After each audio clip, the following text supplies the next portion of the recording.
Welcome to MapleWoodian.com podcast. We are so pleased to have on the phone Joan Osborne. Joan, how are you doing? I'm doing very well. How are you doing? Great. Thanks for talking to us.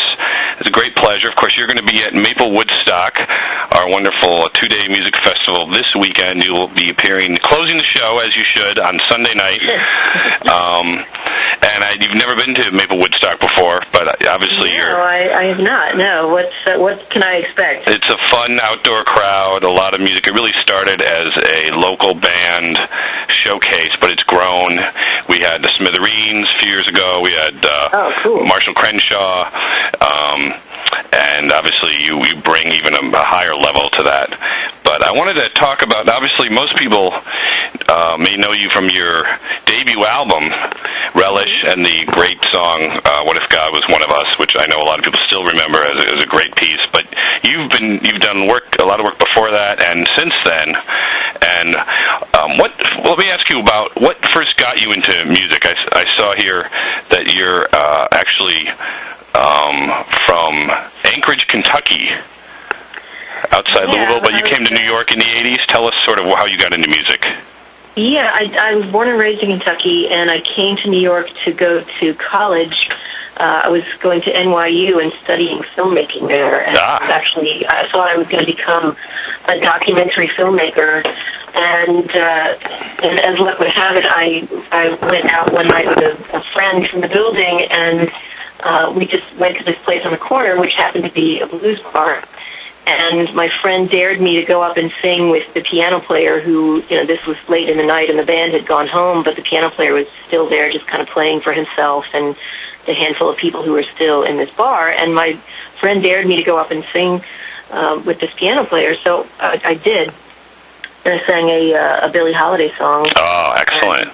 And the piano player was like, well, that's pretty good. We have an open mic night here once a week. Why don't you come back? So I started going to this open mic night in this blues bar, and really just that was kind of my introduction to this whole scene that was happening in New York, in the clubs at that time. A lot of blues music, a lot of American roots music, a lot of great rock and roll music, and I started going around to other open mics and singing, one or two songs with them. I started meeting a lot of musicians, and slowly but surely I started, spending all the money that I should have been saving for my college courses on Etta James records and Howlin' Wolf records, and going out to clubs, and I just sort of got sucked into the music scene, and I realized that I loved it and that it was my real passion, that I needed to follow it as far as it was going to take me. So I'm still doing it.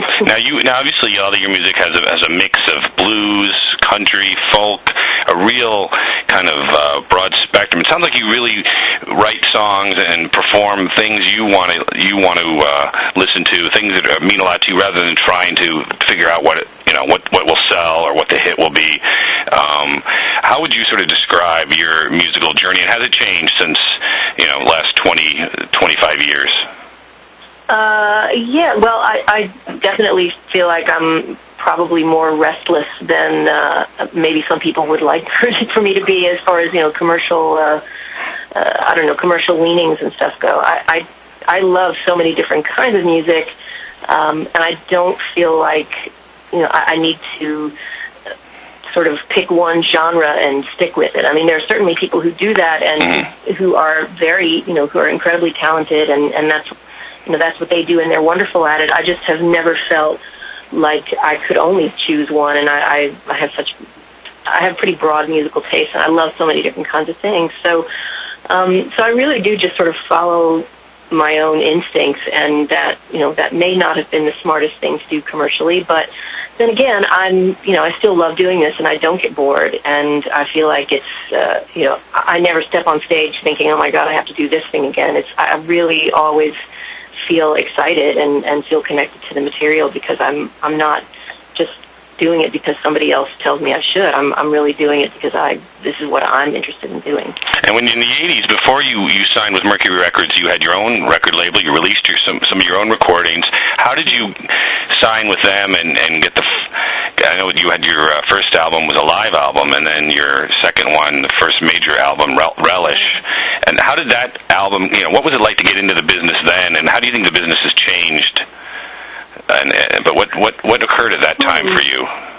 Well, did you have to audition? Did someone hear you and say, "Come on, we're going to make you a star," or did you really have to work into it? No, I mean it took me years from the time that I first started, playing gigs in New York to get to a point where anybody was interested in signing me, and I really feel like the only reason anybody was interested in signing me is because I had already managed to build up a following both in New York City and then also kind of regionally in the Northeast. I mean, at a certain point I was playing 5 nights a week in New York City, and I started branching out and playing gigs in D.C. and Philly and Boston and up in Vermont and in upstate New York and just anywhere that we could get to with, in a van within 7 or 8 hours. We would hit all these different spots. So I started building up a following regionally, and that's what prompted me to put out my first album on my own label. That fans just came up to us at the show and said, "We want to buy something. What CDs do you have?" I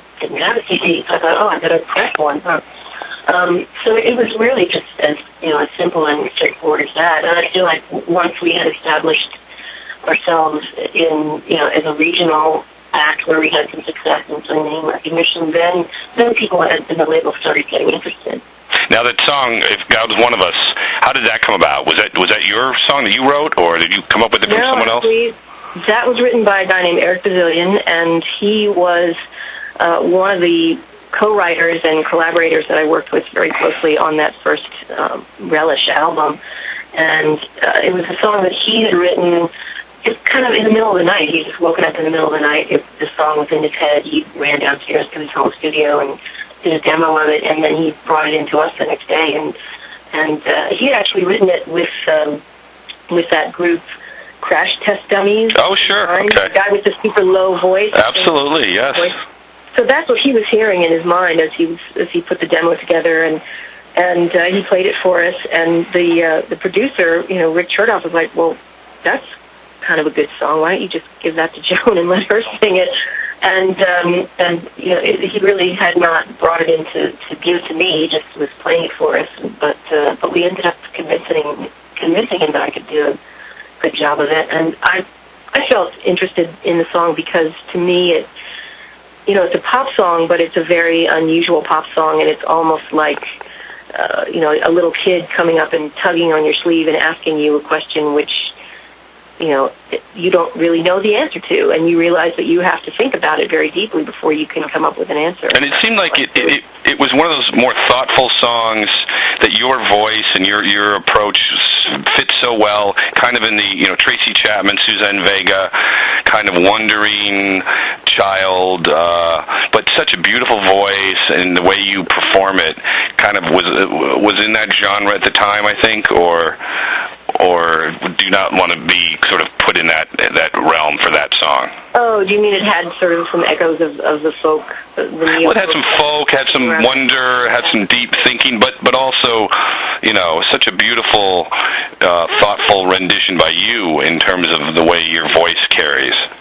Well, thank you. I mean, I felt like I was trying to bring out the quality of innocence in the song, because it's not a song that tells you what you're supposed to think about anything. It's a song that asks you it asks you what you believe, and I felt like there was a real innocence about that question, and that was what I was going for. And I mean, and the song itself is a beautiful song, and Eric deserves so much of the credit for that. I mean, the song has had a life beyond my version of it, certainly, and it has been done on The Voice recently, and it was covered on Glee recently, and it was a theme song for a TV show for a while. So it's had a life beyond my version of it. It's a really beautiful song. Now, since then, obviously, you've done incredible work, a lot more blues, which I'm a big blues freak myself, so I'm biased.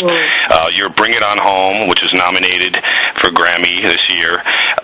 Tell us about sort of the blues approach you take and what that album did for what you wanted to do.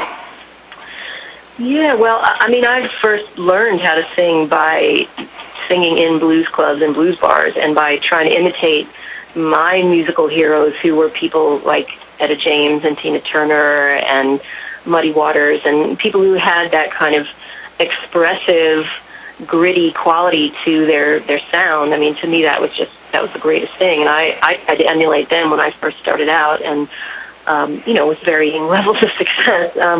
But to me, to come back again and take on a project of doing blues material at this point in my life I felt like, having been doing this for over 20 years now, I've got more of a richness to my voice and more to draw on to bring to this material. Because when you listen to Muddy Waters, and you can hear an entire lifetime in his voice. And yes. When I first started doing it, I didn't have that, and it took me a while to build up to that. So I really felt like I was probably ready, or as ready as I've ever been to go back to that material. And that's partly why we called it Bring It On Home, because it is a little bit of coming full circle for me back to the music that really just galvanized me when I first started doing music. And also the fact that you've really let your feelings guide you in different musical areas. You've tried folk, rock, more not too much pop, folk, blues,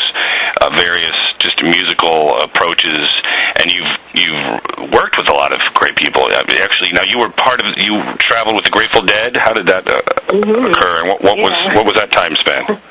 I think that was back in 2003. Yes, that was before my daughter was born. So that was 2003. It was a big, long tour, and I've also done some tours with Phil Lesh as part of Phil Lesh and Friends since then. And I think it really just came about because my booking agent happens to be the same guy who represents the Dead, and he knew that they were getting ready to go on tour, and he knew that they were going to need to hire some additional musicians to fill out the lineup now that Jerry was no longer with them. And so he thought of me and also Warren Haynes and a couple of other people, and so we got together with them in San Francisco and did just a show, like a kind of a small show. I think it was at the Warfield, just to test the waters and see how well it would fit with all of us. And that show was really fun. I mean, it was great. And my thought was that the Dead was so steeped in traditional American music, and so much of what they do comes from that, and that's what I love as well. So I felt like we had a common ground and a way to communicate through our shared love of this traditional American music, and that seemed to work really well. Again, we're talking to Joan Osborne. She's going to be the featured act at Maple Woodstock this Sunday. Of course, Maple Woodstock will be Saturday and Sunday. Go to maplewoodstock.com to find out. Her show will go on Sunday night. What do you think has changed in the music industry? One thing I think most people think is that with the web and people sharing music, there's not a lot of money to be made in the recordings. There's a lot of theft of music. What's your take from when you started to today? Because you've obviously seen the way it's changed, or has it that much? The business side. No, I mean, I think there are certain things that definitely have changed. I mean, definitely you cannot. There is not as much money to go around in the recorded music business, and that's to do with a new generation of music listeners who aren't used to paying for music and do not have that habit of paying for music, so they find ways around it. And it's also the profit model of the big recording companies has kind of been turned on its head, and so they are sort of floundering, and they don't really know what to do next either. And so as far as recorded music goes, I think it's very different than it was when I first started out. And I think that in some ways, music has sort of been devalued into just another kind of data in as far as the web and as far as that goes. But on the other hand, the experience of going to hear live music, there's something irreducible about that, and there's something that you can't get that by sitting at home on your computer. So I feel like that is just as strong a part of music as it ever was, and I think you can look at the success of jam bands and that whole scene and realize that people still have this craving for that live experience of going out to a show with other fans and experiencing a group that you love and dancing, and the event of it is something that has not been digitized into ones and zeros and reduced in that way. So in a sense, it's almost harkening back to like the time of somebody like James Brown, who, because of the way the business was structured back then, he didn't make any money off of his records back when he was, at his peak. But his live shows were, those were events that everybody wanted to come to, and he put out records in order to promote the fact that he was doing live shows. He didn't expect to make any money from the records. So in a way, it's kind of cycled back to that sort of old school model.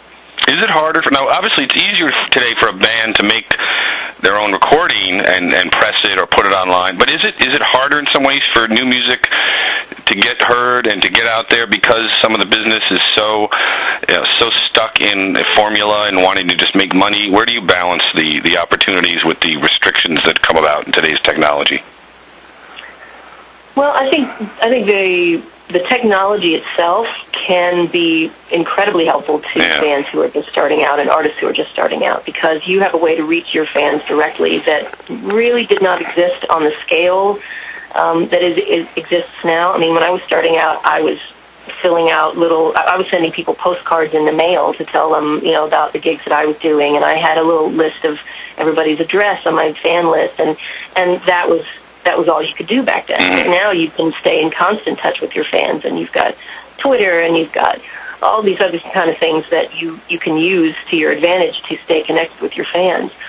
On the other hand, everybody's got that. So there's this barrage of information that fans are being overwhelmed by, I think. And a lot of times people, it's harder to kind of decide what's the information that is valuable to me and that I'm going to be able to take in, and what is the noise.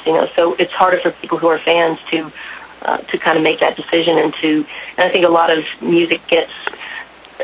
It's hard to listen to everything that might be good. So people for gatekeepers, and it used to be the labels were the gatekeepers. They decided what was good enough to put out there, and now you get down to like journalists or blogs or friends or whatever to help you decide what's worth my time, what can I seek out.